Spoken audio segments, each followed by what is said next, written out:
Hi, welcome back to my vlog. ಇವತ್ತಿನ recipe ಏನು ಅಂತಂದ್ರೆ ಅವರೆಕಾಳಿನ ಮಿಕ್ಸ್ಚರ್ ಅಂದ್ರೆ ಇದ್ಕಿದ್ ಬೇಳೆಯಿಂದ ಹೇಗ್ ಮಾಡೋದು ಅಂತ ತಿಳಿಸ್ಕೊಟ್ಟಿದೀನಿ. ಅದಕ್ಕೆ ಇನ್ನೂ ಒಂದ್ ಸ್ವಲ್ಪ ಕೆಲವು ಸಾಮಗ್ರಿಗಳನ್ನು ಹಾಕಿದೀನಿ. ಸೊ ನೋಡಿ, ಮನೇಲಿ ಒಂದ್ಸಲ ಟ್ರೈ ಮಾಡಿ. Easy peasy recipe. So fresh ಆಗಿ ಮನೇಲೆ ಮಾಡ್ಕೊಂಡು ತಿನ್ಬೋದು, ಚೆನ್ನಾಗಿರುತ್ತೆ ಈ ಚಳಿಗಾಲದಲ್ಲಿ. ಸೊ ನನ್ನ ವ್ಲಾಗ್ ಇಷ್ಟ ಆಗಿದ್ರೆ ಪ್ಲೀಸ್ ಲೈಕ್, ಶೇರ್, ಕಮೆಂಟ್ ಮಾಡಿ ಅಂಡ್ ನನ್ನ ಚಾನೆಲ್ನ ಬೇಗ ಸಬ್ಸ್ಕ್ರೈಬ್ ಮಾಡ್ಕೊಳ್ಳಿ. Thank you so much. Hello Revathi, ಎಣ್ಣೆ ಕಾದಿದೆ. ಒಂದು ನಿಮಿಷ. ಏನಿರುತ್ತೋ ದಿಢೀರ್ ಅಂತ ಸ್ಪೆಷಲ್ ಆಗಿ ಮಾಡ್ತಾ ಇದೀರಾ? ನೀವು ಕಷ್ಟಪಟ್ಟು ಇದ್ಕಿದಿರಲ್ಲ, ಅದಕ್ಕೆ ಇದ್ಕಿದ್ ಬೇಳೆ ಮಿಕ್ಸ್ಚರ್. ಕೈ ಮೇಲೆ ಇರಲ್ವಾ ನಮಗೆ? ಹುಷಾರು, ನೀರೆಲ್ಲ ಡ್ರೈ ಮಾಡಿದ್ವಿ, ಇದ್ರಲ್ಲ.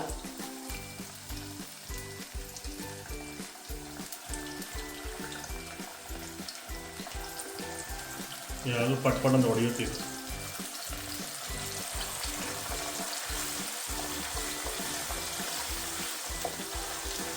ಯಾಕಂದರೆ ಏನು ಮಾಡಬೇಕಂದ್ರೆ ಇದು ಎಲ್ಲ ಪೀಸ್ ಎರಡು ಬೋಲ್ಡ್ ಮಾಡಬೇಕು. ಫುಲ್ ಇರೋದ್ರಿಂದ ಅದು ಹೊಡ್ಕೊಂಡು ಓಪನ್ ಆಗುತ್ತೆ. ಪಟ್ ಅದಕ್ಕೆ ಅದು ಮೇಲಿಗೆ ಮುಚ್ಚಿಡ್ಬೇಕೇನೋ. ಎಲ್ಲ ಮುಚ್ಚಕ್ಕಲ್ಲ, ನನಗೆ ಸುಮಾರು ಸಲ ಮಾಡಿದ್ದೀನಲ್ಲ. ಏನಿದೆ? ಇಟ್ಟಿಗೆ ಬೇಳೆ ಏನಿದೆ ಹೆಸರು? ಮಿಕ್ಸ್ಚರ್. ಇಟ್ಟಿಗೆ ಬೇಳೆ ಮಿಕ್ಸ್ಚರ್. ಫಸ್ಟ್ ಇಟ್ಟಿಗೆ ಬೇಳೆ ಅದ್ರಾಗ ಎಷ್ಟೊತ್ತು ಕರ್ಕೊಬೇಕು? ಡ್ರೈ ಆಗೋ ತನಕ. ಇದು ನಾವು ಹಿಂಗೆ ಫ್ರೈ ಮಾಡ್ತಾ ಇರ್ತೀವಲ್ವಾ, ಅದು ಗೊತ್ತಾಗ್ಬಿಡುತ್ತೆ. ಏನು? ಹೋಗ್ತಾ ಹೋಗ್ತಾ ಲೈಟ್ ಆಗುತ್ತೆ. ಇವಾಗ ಭಾರಿ ಅನ್ನಿಸ್ತಿದೆ ಗೊತ್ತಾ, ಲೈಟ್ ಆಗುತ್ತೆ ಅದು. ಮತ್ತು ಈ ಟೆಕ್ಸ್ಚರ್ ಕಾಣಿಸ್ತಿದೆ ನೋಡು, ಚೇಂಜ್ ಆಗಿದೆ. ಅದೆಲ್ಲ ಚೇಂಜ್ ಆಗುತ್ತೆ. ಸೊ ಈಗ ಏನು ಹೇಳ್ತೀವಿ ಇದನ್ನು? ಗೋಡಂಬಿ ಅದು ಫುಲ್ ಇದೆಯಲ್ಲ, ಅದು ಓಪನ್ ಮಾಡಿ ಒಂಚೂರು. ಫುಲ್ ಇರೋದನ್ನ ಓಪನ್ ಮಾಡಬೇಕಂತೆ. ಇದು ಅಂಗಡಿನಲ್ಲಿ ಈ ಥರ 2 ಹೋಳಿದೆ ಸಿಗುತ್ತೆ, ಅದನ್ನೇ ತೊಗೊಬೋದಾಗಿತ್ತು. ಇವರು ಇದನ್ನು ತೊಗೊಂಡಿದ್ದಾರೆ. ಸೊ ಈಗ ನಮ್ಗೆ ಒಂದು ಕೈಯಲ್ಲಿ ಸರ್ಕಸ್ ಮಾಡೋಕ್ಕಾಗ್ತಾಯಿಲ್ಲ. ಇದನ್ನು ಬಿಡಿಸ್ಕೊಂಡು ಆಮೇಲೆ ಸಿಗ್ತದೆ. ಇಲ್ಲಿ ನಾನು ಎಲ್ಲ ಗೋಡಂಬಿಗಳನ್ನ ಸಪ್ರೇಟ್ ಮಾಡಾಯಿತು. 2 ಹೋಳು ಅಲ್ಲಿ ರೇವತಿಯವರು ನೀಟಾಗಿ ಕರೆದಿದ್ದಾರೆ. ಆಯ್ತಾ? ಇದು ನೊರೆ ಕಮ್ಮಿ ಆಗಿದೆ. ಫ್ರೈ ಹೆಂಗಾಗತ್ತೆ ಗೊತ್ತಾಗುತ್ತೆ ಅಂತ ಕೇಳಿದ್ರಲ್ಲ, ನೊರೆ ಫಿಸ್ ಕಮ್ಮಿ ಆಗಿದೆ. ಮತ್ತೆ ಇವಾಗ ಎತ್ತುತ್ತಾ ಇದ್ರೆ ಸೌಂಡ್ ಬರ್ತಿದೆ. ಇದ್ರ ಸೌಂಡ್ ಚೋಚೋ ಬಂದಂಗೆ. ನೋಡಿ, ಚಿಕ್ಕದಾಯ್ತಿರಲ್ಲ. ಈಗೇನು ಸೈಡ್ ಹಾಕೊಂಡ್ಬೇಕಲ್ಲ. ಇನ್ನೊಂದು ಬ್ಯಾಚಿಗೆ ಇದು ಇನ್ನ ಇದೆ. ಓಕೆ, ಇವಾಗ ಸ್ವಲ್ಪ ಹಾಕಿದ್ದೆ ಸಿಡಿಯುತ್ತಾ ಅಂತ, ಅದು ಸ್ವಲ್ಪ ಜಾಸ್ತಿನೇ ಹಾಕ್ತೀನಿ. ಸೊ ಈ ಥರ ಎಲ್ಲ ಅವರೆಕಾಯಿನೂ ಫ್ರೈ ಮಾಡಿ ಸೈಡ್ಗೆ ಹಾಕೊಬೇಕು.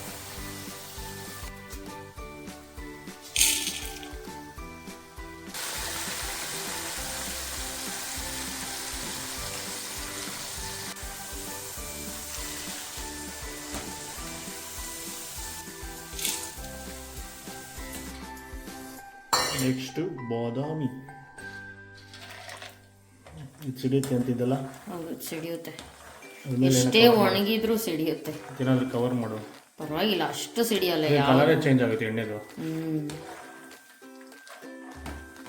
ಇದು ಅವಾಗಿಂದ ಹಾಕಿದ್ರೆ ಚೆನ್ನಾಗಿತ್ತು, ಕ್ಲಿಯರ್ ಆಗಿತ್ತು ಎಣ್ಣೆ.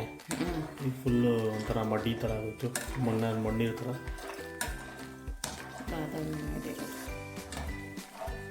ಕಲರ್ ಆಗುತ್ತೆ. ಬಾದಾಮಿ ಆರ್ಟಿಫಿಷಿಯಲ್ ಕಲರ್ ಏನು ಹಾಕ್ತಾರ?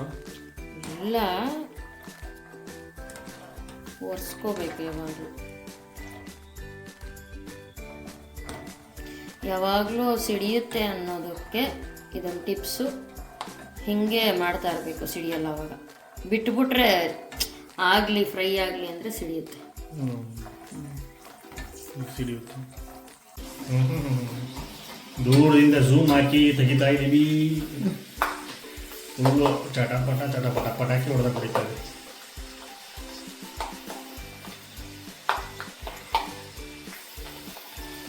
ಬಾದಾಮಿ ಯಾವಾಗೂ ಸಿಡಿಯುತ್ತೆ.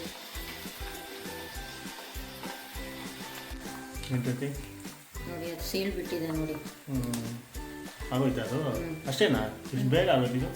ಇದೆಲ್ಲ ಬೇಗ ಆಗುತ್ತೆ, ಅವರೆಕಾಳಿಗೆ ಮಾತ್ರ ಟೈಮ್ ಹಿಡಿಯೋದು. ಈ ಗೋಡಂಬಿನ ಹಿಡಿಯುತ್ತಾ?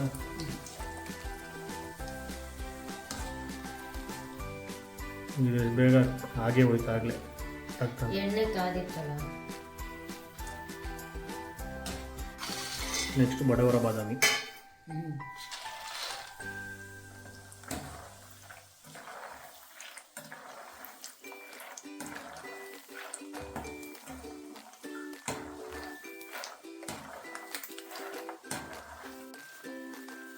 ಕಡಲೆ ಬೀಜನೂ ರೆಡಿ. ಇದೆಲ್ಲ 1 kg ತುಂಬ ಜಾಸ್ತಿ ಇರುತ್ತೆ ಆಚೆ ಪ್ರೈಸು. ನೀವು ಮನೇಲಿ ಮಾಡಿಕೊಂಡ್ರೆ ನಾನು ಡೈರೆಕ್ಟಾಗಿ ಇಲ್ಲಿ ಕರೆದು ಹಾಕೋತಾ ಇದ್ದೀನಿ. ಎಣ್ಣೆ ಜಾಸ್ತಿ ಆಗಿದೆ ಅಂದವ್ರಿಗೆ ಸೋಸ್ಕೋಬೋದು ಬೇರೆದ್ರಲ್ಲಿ ಹಾಕಿ. ಎಣ್ಣೆ ಸ್ವಲ್ಪ ಈ ಥರ ಇರೋದ್ರಿಂದ ಉಪ್ಪು ಖಾರ ಎಲ್ಲ ಏನಾಗುತ್ತೆ ಹಿಡಿಯುತ್ತೆ, ಅಂಟ್ಕೊಳ್ಳುತ್ತೆ ನೀಟಾಗಿ. ಅಂಟ್ಕೊಳ್ಳುತ್ತೆ.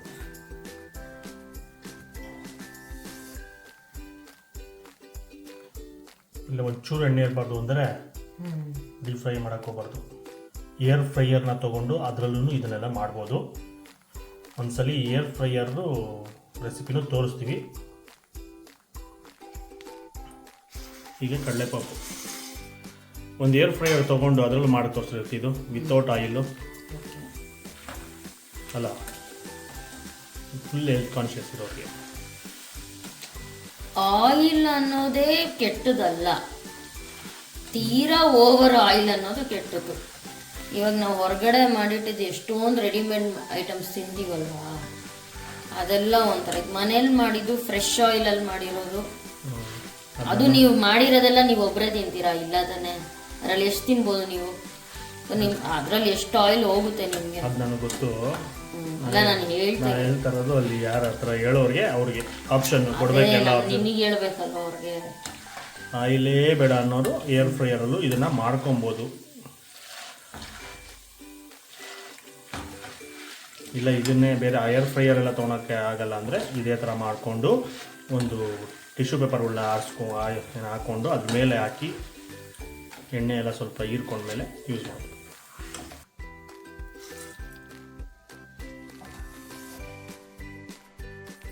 ನೆಕ್ಸ್ಟ್ ಅವಲಕ್ಕಿ. ಏನು ಅವಲಕ್ಕಿ ಇದು? ನಾರ್ಮಲ್ ಅವಲಕ್ಕಿ. ಇದು ಪೇಪರ್ ಅವಲಕ್ಕಿ ಏನೋ ಬರುತ್ತಲ್ಲ ಅದಲ್ಲ. ನಾರ್ಮಲ್ ಅವಲಕ್ಕಿ ಕಲೆಪುರಿ ಆಗೋಯ್ತು. ನೋಡು ನೋಡು, ನಿನ್ನ ಅವಲಕ್ಕಿ ಕಳೆಪುರಿಯಾಗಿ ಕನ್ವರ್ಟ್ ಆಗ್ತಿರೋದು ನೋಡು.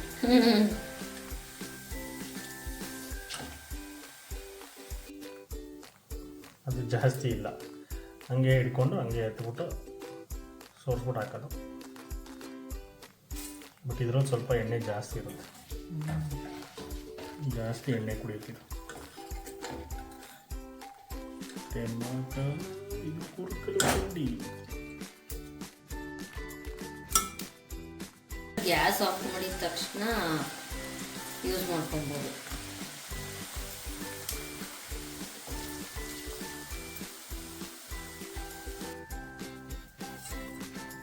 ನೆಕ್ಸ್ಟ್ ಫೈನಲ್ ಇಂಗ್ರೀಡಿಯೆಂಟ್ ಸರಿಯದು ಬಟಾಣಿ. ಇದಿಷ್ಟೇ ಇತ್ತು ನೆನೆಸಿರೋದು.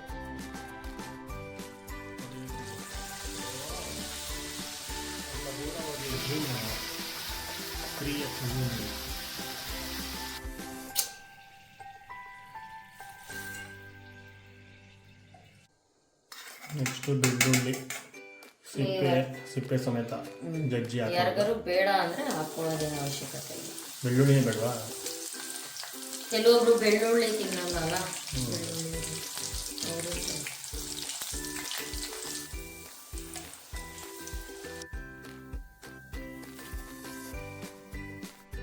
ಫೈನಲಿ ಗ್ಯಾಸ್ ಆರಿಸಿದ್ಮೇಲೆ ಎಷ್ಟೋ ಜನ ಎತ್ತಿಲ್ಲ, ಇದು ಕಟ್ಟಿ ಹಾಕಬೇಕು. ಎದುರ್ಕೋತೀರ ಅಂದ್ಬಿಟ್ಟು ನೀನು ಎದುರು ಓಡೋಗ್ಬಿಟ್ಟೆ. ಕಿಚ್ಚಿದ್ರಲ್ಲ ಅದು ಕಿಚ್ಚುದಲ್ಲ ಅಂದರೆ ಇನ್ನು ಹಂಗೆ ಹಾಕಲ್ಲ. ಗ್ಯಾಸ್ ಆರಿಸಿರ್ತೀವಲ್ಲ ಅದು ತೊಂದರೆ ಇಲ್ಲ, ಆರಲ್ಲ.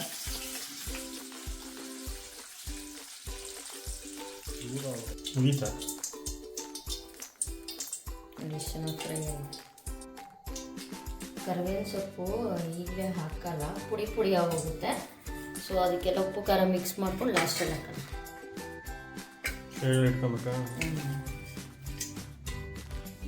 ಸೈಡಲ್ಲಿ ಹಾಕಿ ಇಟ್ಟುಕೊಳ್ಳಬೇಕು. ಉಪ್ಪು ರುಚಿಗೆ ತಕ್ಕಷ್ಟು ಫಸ್ಟ್ ಸ್ವಲ್ಪ ಹಾಕೊಳ್ಳೋಣ, ಜಾಸ್ತಿ ಆದರೆ ಕಷ್ಟ ಆಗುತ್ತೆ. ಒಂದು ಅರ್ಧ ಟೀ ಸ್ಪೂನ್ ಅಷ್ಟು ಅರಿಶಿನ, ಖಾರದ ಪೌಡರ್ ಮತ್ತು ಇಂಗು ಹಾಕೋದ್ರಿಂದ ಗ್ಯಾಸ್ಟ್ರಿಕ್ ಅವಾಯ್ಡ್ ಆಗುತ್ತೆ. ಅವರೆಕಾಳು ಗ್ಯಾಸ್ಟ್ರಿಕ್ ಅಲ್ವಾ, ಸೊ ಅದು ಅವಾಯ್ಡ್ ಆಗುತ್ತೆ. ಇಷ್ಟೇ ಬೇಸಿಕ್ ಮಸಾಲ. ಮನೇಲಿ ಏನಾದರೂ ಬ್ಲ್ಯಾಕ್ ಸಾಲ್ಟ್ ಇತ್ತು ಅಂದರೆ ಒಂದು ಸ್ವಲ್ಪ ಹಾಕೊಳ್ಳಿ.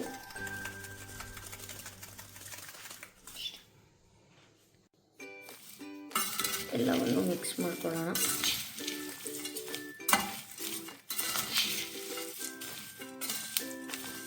ನಿಮಗೆ ಇದರಲ್ಲಿ ಯಾವುದಾದ್ರೂ ಒಂದು ಐಟಮ್ ಇಷ್ಟ ಆಗಿಲ್ಲ ಅಂದರೆ ಅದನ್ನು ನೀವು ಫ್ರೈ ಮಾಡ್ಕೋಬೇಡಿ. ನೆಕ್ಸ್ಟು ರೇವತಿಯವರು ಒಂದು ಮರ್ತೋಗಿದ್ರು, ಕೊಬ್ಬರಿ ಎಣ್ಣೆ ಸ್ವಲ್ಪ ಕಾದಿರೋದ್ರಿಂದ ಪಟ್ಟಂತ ಹಾಕಿದ್ವಿ. ಇನ್ನೊಂದು ಸ್ವಲ್ಪ ಹೊತ್ತಾದ್ಮೇಲೆ ನೆನೆಸ್ಕೊಂಡಿದ್ರೆ ಹಾಕ್ತಾ ಇರಲಿಲ್ಲ.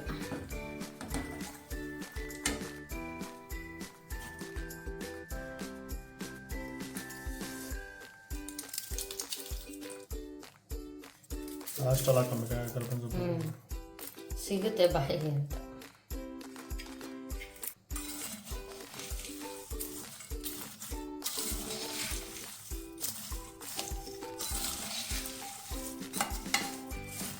ಹೇಗೆ ಅನ್ನಿಸ್ತಿದೆ ಅವರ? ಹೇಗೆ ಅನ್ನಿಸ್ತಿದೆ? ನೋಡೋಕೆ ಚೆನ್ನಾಗಿದೆ, ಘಮ ಘಮ ಅಂತ ಇದೆ. ಸ್ವಲ್ಪ ತಿಂದ್ಬಿಟ್ಟು ಉಪ್ಪು ಖಾರ ಹೇಳಿ ನಾನು ಹಾಕೋಕ್ಕೆ.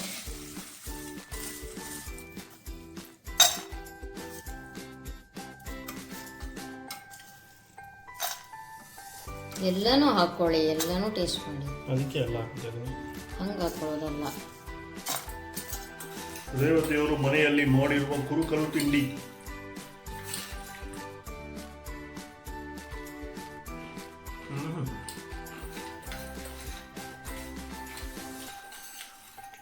ಅವಾಗ ಕಮ್ಮಿ ಇತ್ತು, ಇದು ಸರಿ ಇದೆ, ಪರ್ಫೆಕ್ಟ್.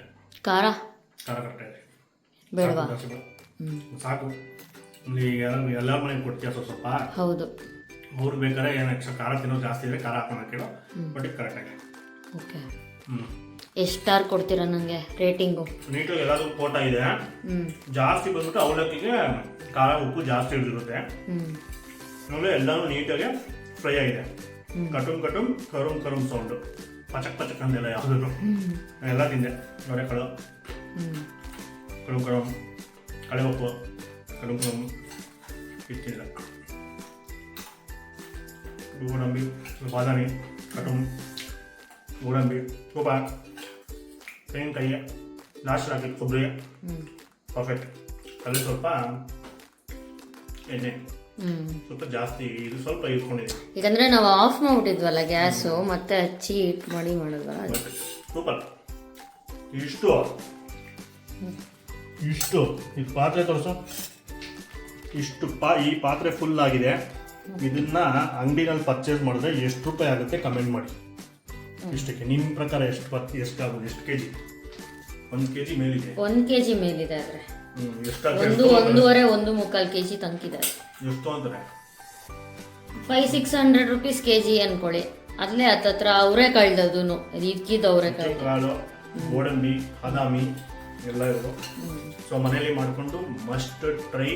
ಚಳಿಗಾಲ ಈ ಥರ ಮಾಡಿ ಇಟ್ಕೊಂಡ್ಬಿಟ್ರೆ ಒಂದು ಬಾಕ್ಸಲ್ಲಿ, ಅವಾಗ ಸಾಯಂಕಾಲ ಹೊತ್ತು ಕಾಫಿ ಟೀಗೆ ಸೂಪರ್ ಇರುತ್ತೆ. ಅದ್ರಲ್ಲಿ ಇನ್ನ ಹೊಗೆ ಹೋಗ್ತಿದೆ ಅಲ್ವಾ, ಇಲ್ಲಿ ಕಾಣಿಸ್ತಿದೆ. ಇನ್ನ ಎಷ್ಟು ದಿವಸ ಇರುತ್ತೆ ಇದು?